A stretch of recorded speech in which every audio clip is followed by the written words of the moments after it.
C'est un comédien au curriculum vitae bien rempli qui nous rejoint aujourd'hui dans Masterclass. Michael Fitoussi a joué dans une dizaine de courts-métrages, ce qui en fait déjà un bon client pour Cours Central. Avec le réalisateur David Lanzmann, il a même joué dans un court sélectionné aux Oscars. Mais il a joué aussi dans des téléfilms, des séries et le long-métrage de David Lanzmann, Do Wop, dans lequel il tenait le premier rôle. En attendant, c'est pour nous parler de Aliéné, en 2 mots, un film de Abraham Belaga, que nous l'accueillons. Et avec nous, maintenant, c'est le réalisateur de long-métrage Stéphane Demoustier qui sera devant l'écran. Ce Lillois connaît les circuits du court puisqu'il en a réalisé plusieurs, souvent primés d'ailleurs. En 2013, il réalise un documentaire, Les Petits Joueurs, qui décrit le parcours de 3 enfants qui participent au championnat de France de tennis des 10-11 ans. Et ce goût pour les balles de match ne le quitte pas vraiment pour son premier long, Terre battue, qui sort la semaine prochaine dans les salles. L'histoire d'un père et de son fils qui vont apprendre qu'on ne peut pas contourner toutes les règles pour réussir. Je suis ravi de rencontrer Stéphane, bien sûr. J'ai vu son film et c'est toujours intéressant de rencontrer le réalisateur quand on a en plus aimé le film. Et puis de participer à une émission qui parle de cinéma réellement. Voilà, je suis complètement ravi de ça et de présenter aussi le court-métrage d'Abraham Belaga dans lequel je joue, qui s'appelle Aliéné. Voilà. Stéphane, qu'attendez-vous de cette masterclass ? J'ai pas d'attente particulière, mais je suis heureux de découvrir le film d'un acteur dont j'aime bien le travail. Bonjour Stéphane. Bonjour.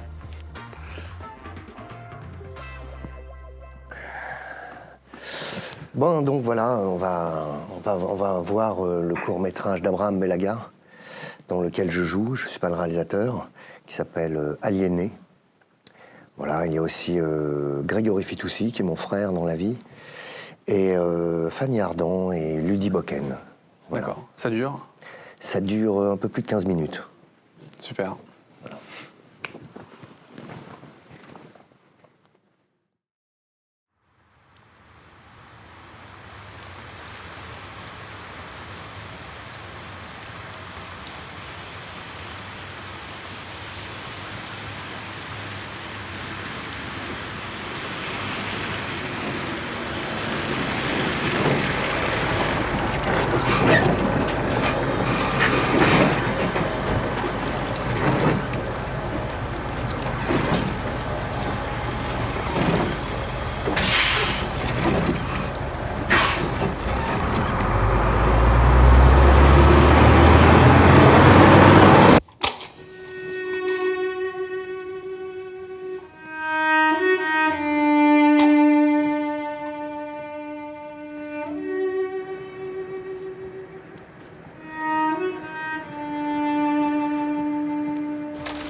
ברוך אתה אדוני, אלוהינו מלך העולם, אשר קידשנו ואת מצוותיו וציוונו להדליק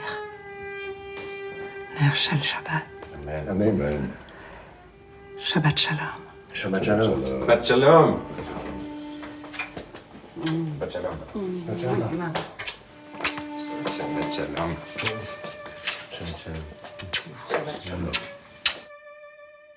ברוך אתה אדוני אלוהינו מלך העולם בורא פרי הגפן. אמן.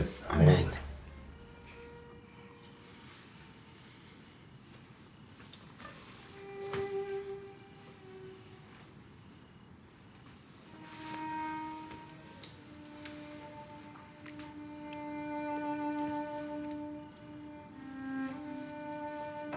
Shabbat Shalom. Shabbat shalom tout le monde. Shabbat Shalom. Alors, tu restes combien de temps? Je sais pas, 15 jours, 3 semaines. Que ton passeport sur toi? Ouais. Tu me le montres? Tu veux? Ouais. Ok. Je sers, mamie. Tu verras.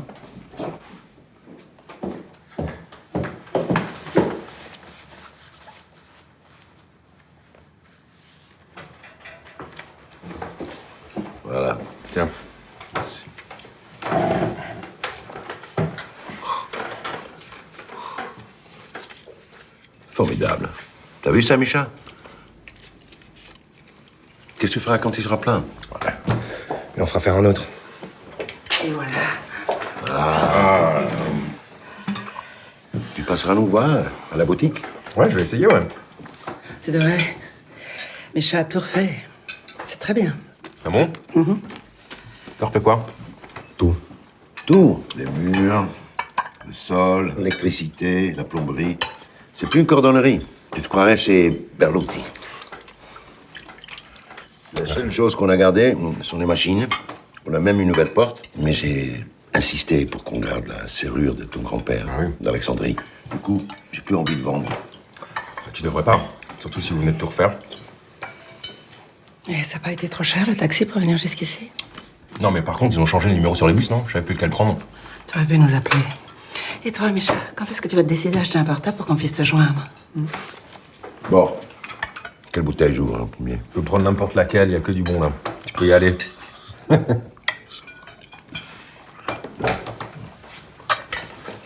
C'est délicieux, maman. Oui. Ouais, c'est bon.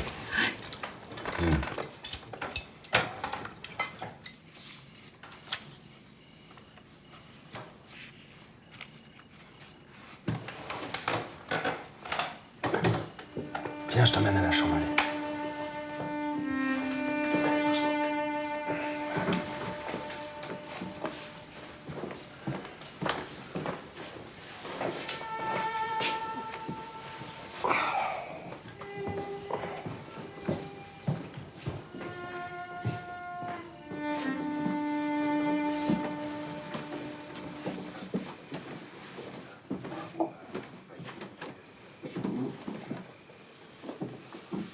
Mani, Mani. Merci, Micha. De rien, maman. Micha, la semaine prochaine, on va faire une petite fête surprise pour ton frère. Comme il n'est pas là souvent, viens, s'il te plaît. Je pourrais pas, maman. S'il te plaît. Je pourrais pas.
Ouais, on y va. Allez, rentrez bien, les gars.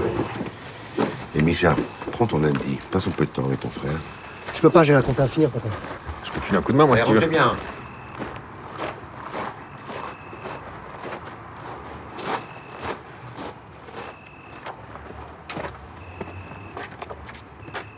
Ciao, Pao.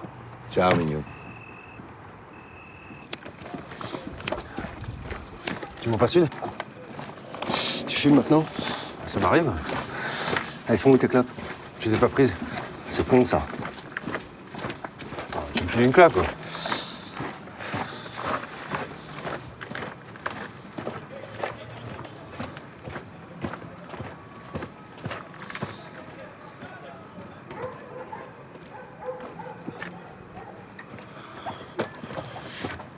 Qu'est-ce qu'il y a?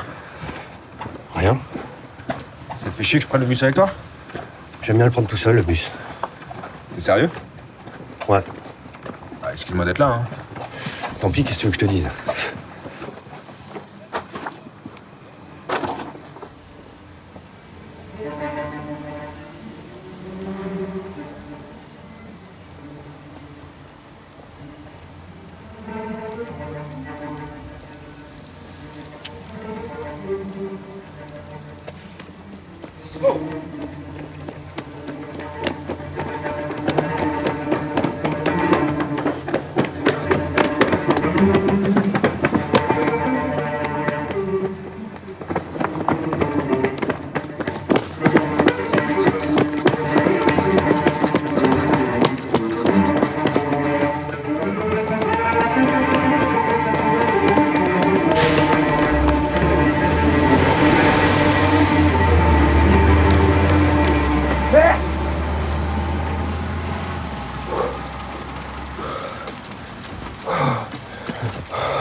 Je sais pas, dans pas trop longtemps. Ok, mon chat, je t'embrasse. Ouais, bisous. C'est ta copine? Ouais. Comment elle va? Ah, bien. Qu'est-ce qu'il y a? Je sais pas, je comprends pas. Qu'est-ce que tu comprends pas? Toi, tu me demandes pas comment je vais, par contre, ma meuf que t'as jamais vue, tu veux savoir comment elle va. Je vois que tu vas bien, j'ai pas besoin de te demander. Ne parle pas de ma meuf, s'il te plaît. Ah, ok. Bon alors, comment tu vas, toi? Bah, je sais pas. Tu veux que je te demande? Je te demande. Mais je veux pas que tu me demandes quoi que ce soit, je vois bien que tu t'en fous, c'est pas grave. Parle-moi un peu de ta meuf, c'est qui cette fille? Arrête. Arrête quoi? Reste assis, c'est bon. Eh, me pousse pas comme ça. Calme-toi, calme-toi.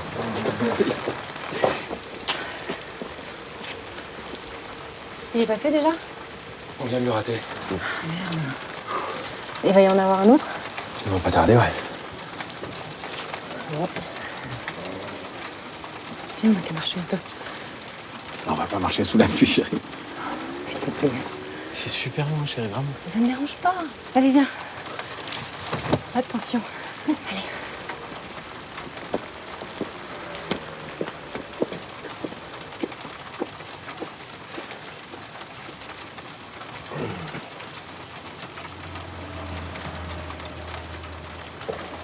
Tu prends ça un cadeau pour l'anniversaire de maman?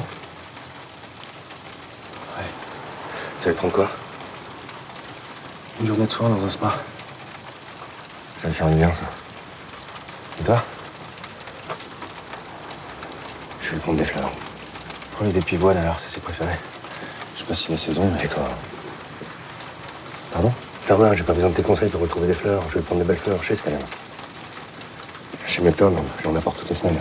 Je dis ça comme ça.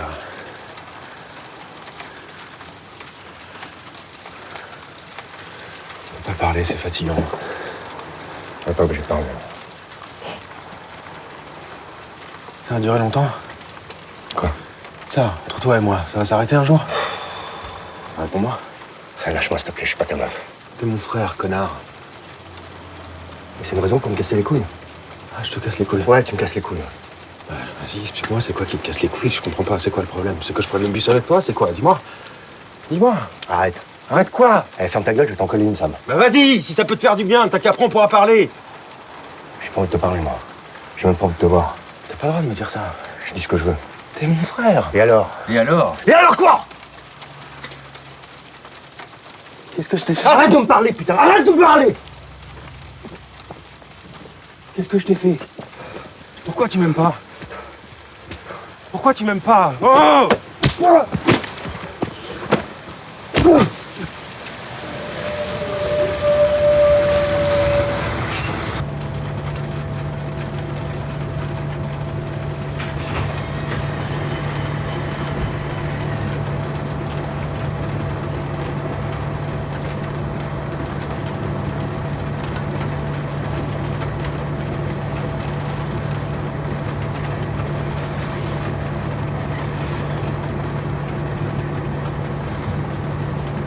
Personne d'autre, on peut y aller?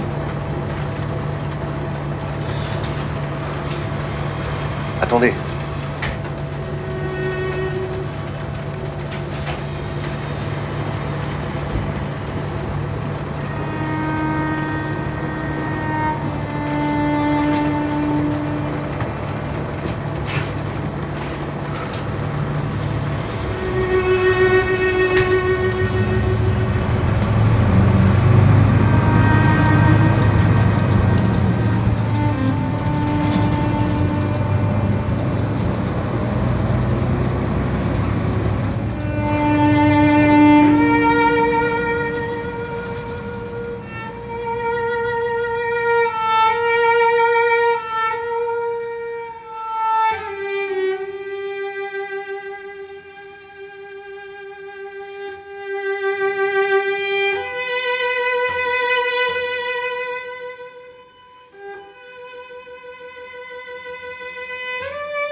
Ouais, non, c'est jamais facile de parler juste à la fin d'un film. Hein. Ouais, carrément, ouais. Non, moi j'ai plein de questions. Ouais, déjà, j'aime bien les films où il y a des rédemptions, donc je trouve très beau qu'il y ait cette forme de rédemption à la fin, puisqu'il y a enfin une main tendue. Exactement. Après, le film, il crée une attente, parce qu'on se dit... Moi, tout le film, je me demande quand même pourquoi il y a ce ressentiment entre l'un et l'autre. Ouais. Et alors, j'aime bien les films qui laissent la place au spectateur, mais je continue de m'interroger. Ouais. Donc, on fait des sortes de supputations, quoi. Mais toi, ça m'intéresserait de savoir, en tant qu'acteur, comment tu as construit ça. Tu te racontes quoi pour expliquer cette haine ou ce ressentiment qu'il a pour son frère, ou cette colère? Ouais, mais effectivement, c'était volontaire de la part d'Abraham de ne pas donner une raison précise. Il y a plein de petites choses qui peuvent amener à ça. Il y a plein de petits indices.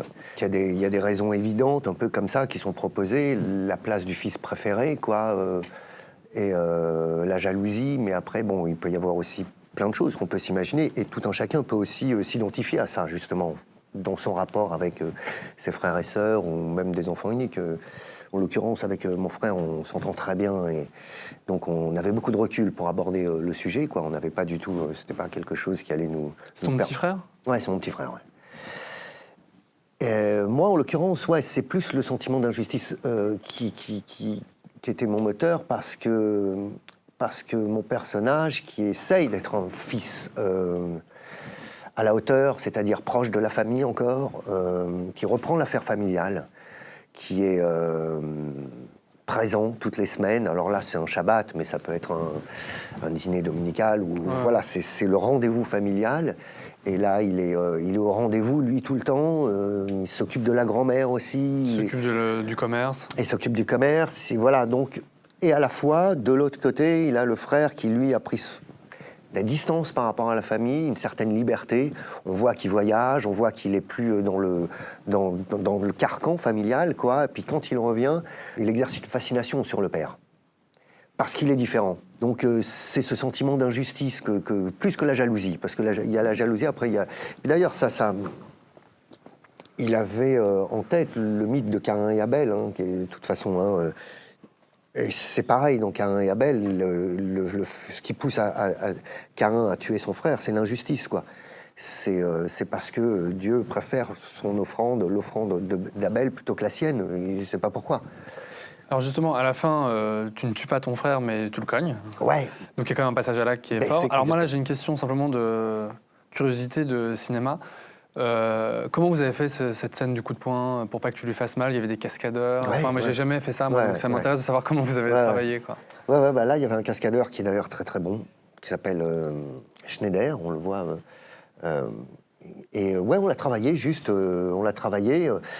c'était plus le choix les intentions. En fait, en plus, c'était intéressant de travailler avec ce cascadeur parce qu'il travaille beaucoup sur l'intention et pas sur le geste. Le geste, c'est finalement un truc physique qui, à force de travailler, on comprend.